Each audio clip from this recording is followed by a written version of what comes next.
Yan na, kumakain na po itong ating mga manok na nakagala lang. So itong mga manok natin hindi masyadong magastos dahil itong mga manok na to is nakakagala dito lang sa labas. So kumakain sila ng damo and insekto. While yung ating mga manok naman na nasa range, hindi masyadong nakakain ng insekto at saka damo. Kaya binibigyan natin ng super special feeds, no? So dito sa kanila, mixing lang to. Tayo na mix ito, may soya meal, napakagandang mga feeds, may King's Vita Plus na yan. Dito naman sa ating naka-range, pupunta tayo dyan.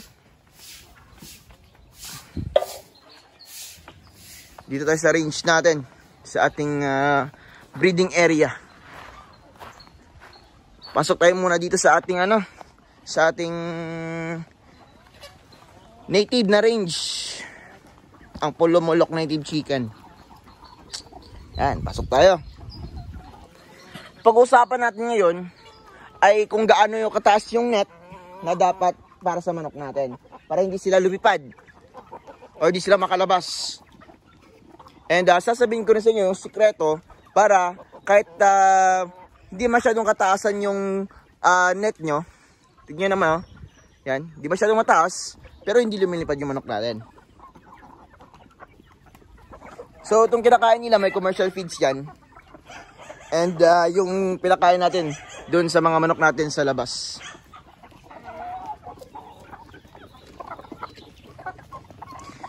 Itong dito may mix to siya na commercial feeds. Dahil yung commercial feeds nakakatulong din para sa tamang mixing ng feeds. So parang lang ba, reserva. And napakaganda din po kasi ng ating nilalagay dito. Dahil nga sabi ko sa inyo, may soya meal yan.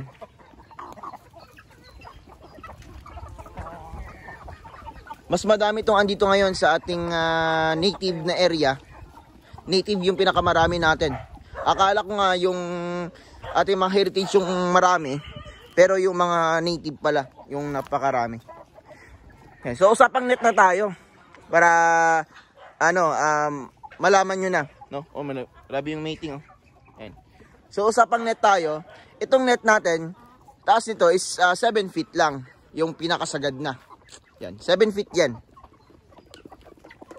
So sa 7 feet na to, kaya itong liparin ng manok natin. Kaso nga lang, itong mga manok natin na ito is naka-train na po yan. Dahil nga dun sa ating growing area, yan, dun po naka-train yung manok natin na hindi sila nakakalipad. So paano nga ba i-train itong mga manok natin? Dapat po andito po yung pagkain nila kompleto po. Dahil kapag kinapos po sila ng pagkain, nagutom po sila, automatic lalabas po yung mga manok natin. So dapat po talaga hindi mawala ng pagkain, no? Or kapag nagutom sila, malalaman naman natin kapag nagugutom yung manok natin dahil pupunta po sila sa corner ng ating net at kapag nakita nila yung nagpapakain sa kanila, ay andun din po sila. Ibig sabihin yan, gutom po yung manok natin. So dapat lagyan natin ng pagkain yung mga alaga natin. And paano naman halimbawa kapag may pagkain na sila, tapos gusto pa rin nilang lumabas. Yan.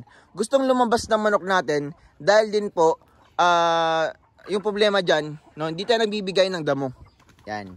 So sa mga hindi nagbibigay ng damo, kailangan din po yan dahil kapag ganun din po yung mangyayari ay lalabas talaga yung manok natin. So dapat mabigay din po ng damo.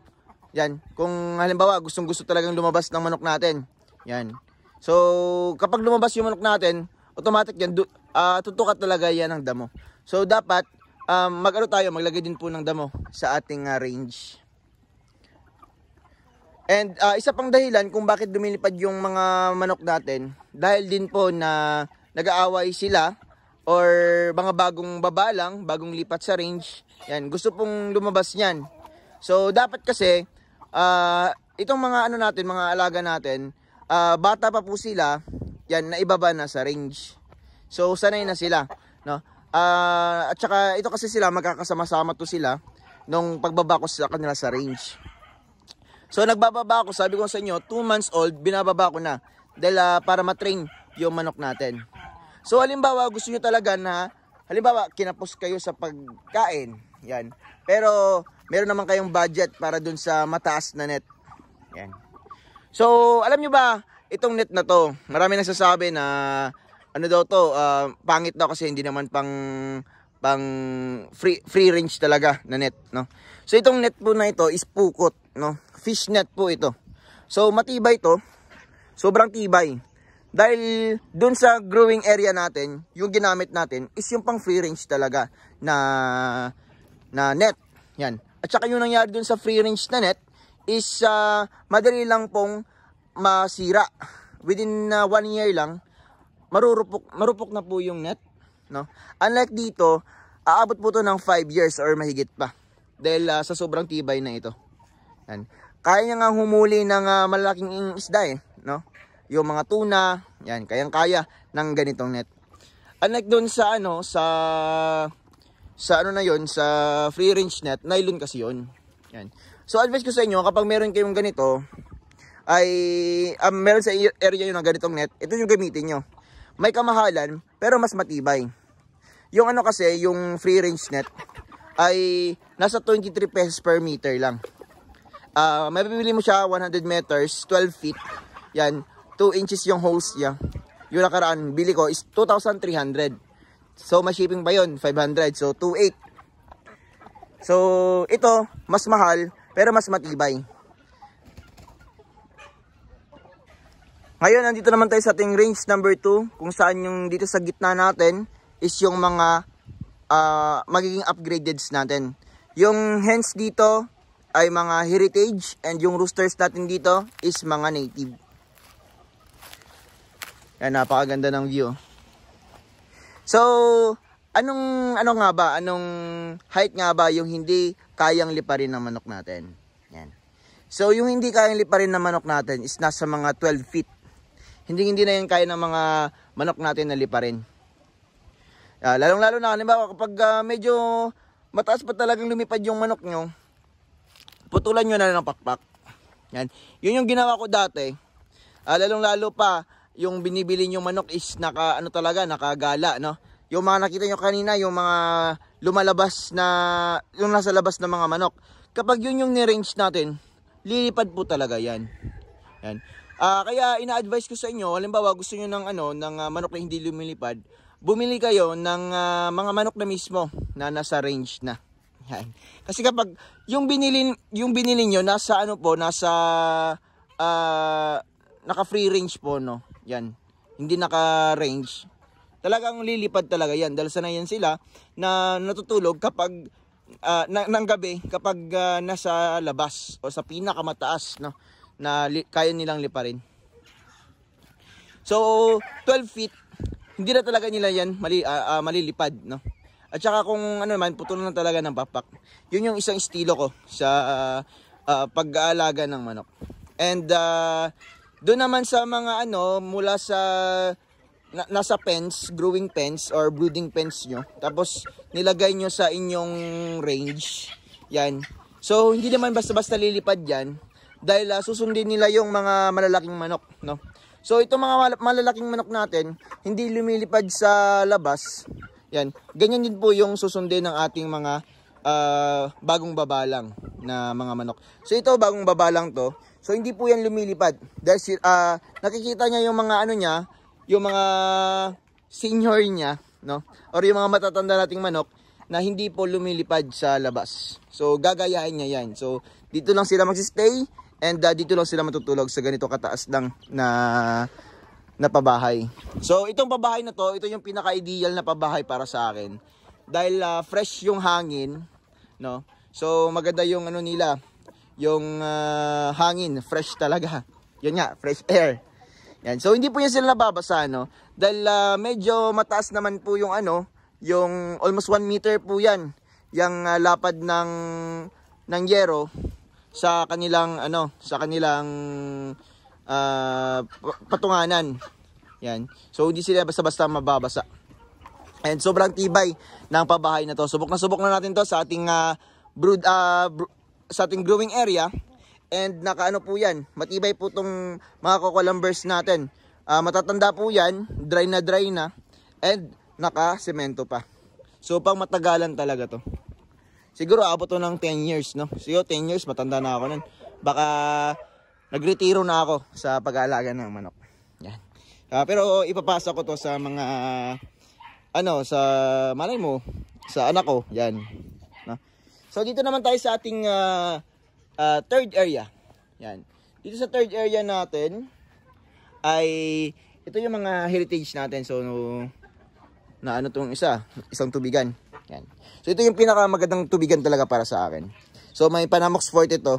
So magre-refill na naman kami nito. Ulitin namin to kasi medyo maalikabok na. Pero okay lang yan kasi scamager itong mga manok natin. And yan, sobrang lakas nilang kumain. So dito yung mga breeders natin na selected ko dahil sobrang laki nila. And abangan nyo po dahil sigurado ako sobrang laki talaga ng mga magiging sisiyo nito. So itong mga heritage natin, hindi masyadong lumilipad to. Siguro itong mga para sa heritage natin, kahit 6 feet, medyo mahirap nang liparin ng ating heritage. So itong mga heritage natin medyo behave sila. Unlike dun sa native na talagang sobrang taas kung lumipad. No? So sa upgraded natin, napansin ko sa upgraded natin ng mga sisyo, yung napoproduce natin, medyo malalaki na. So, siguro 8 feet yan sa kanila. Yan. And sa native natin, required ko na height para sa net nyo, 12 feet. Sa upgraded, 8 feet. Sa heritage natin, kahit 6 feet lang, okay na. Kasi nga, behave sila. Yan. Yung problema lang ng heritage, may kamahalan lang yung presyo niya. Dahil nga, sobrang bilis itong lumaki. No? Unlike dun sa native na breeds, medyo